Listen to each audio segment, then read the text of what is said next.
I'm Doug Lee, Sharon Huey. and the two of us, plus Father Johnny Tuttle, are the planning team for next year's gathering, and we wanted to say a word about that to you. We started meeting about a month and a half ago and pretty quickly determined that we wanted the theme of hope to be central. And we pretty quickly came up with a working title, Hope Does Not Disappoint, referencing Romans 5. And then about a few weeks later, we discovered that Pope Francis had declared a year of Jubilee for 2025 entitled, Hope Does Not Disappoint. And so, I don't know, coincidence, great minds, something. Holy Spirit. We'll go with the Holy Spirit inspiring the church.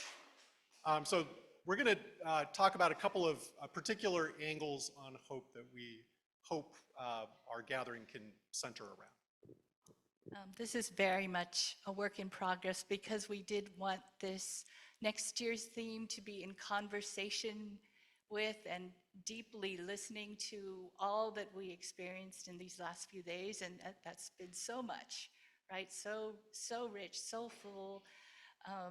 So it will develop, but some things that are rising to the surface for us about next year's theme is we would really like to talk about hope in ways that are not cheap or not false or not for someday in the future, not as the opposite of grief, but rather continuous with grief.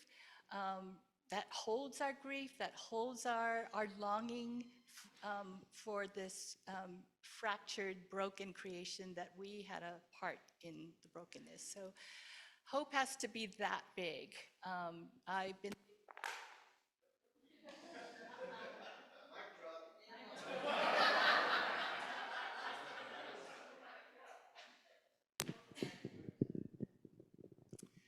thinking so much about the exhortation in Thessalonians that Paul gives about we do not grieve as those without hope. But that hope has to take care of this, this grief that we've been acknowledging, and so we very much hope that you will come back next year, and let's lean into this. Let's let this sink into us.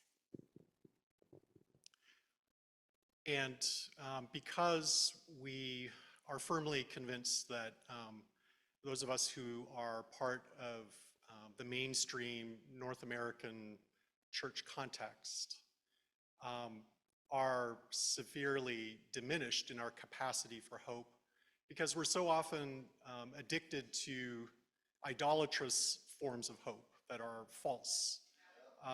We have so diminished imagination and capacity to practice living out of hope. We really want to invite the partnership, the help of our global sisters and brothers, voices from outside of the mainstream of North America who have suffered loss and continue to go on and to live out this kind of hope. And we're hoping for some very practical, prophetic voices to come alongside us and that we can be apprenticed to. So that's what we know at this point. We haven't signed a contract yet with the venue, but what we're aiming for is July 10th through 12th, 2025, and in Denver, Colorado at Regis University. So that's, keep your eyes peeled for updates as we go forward.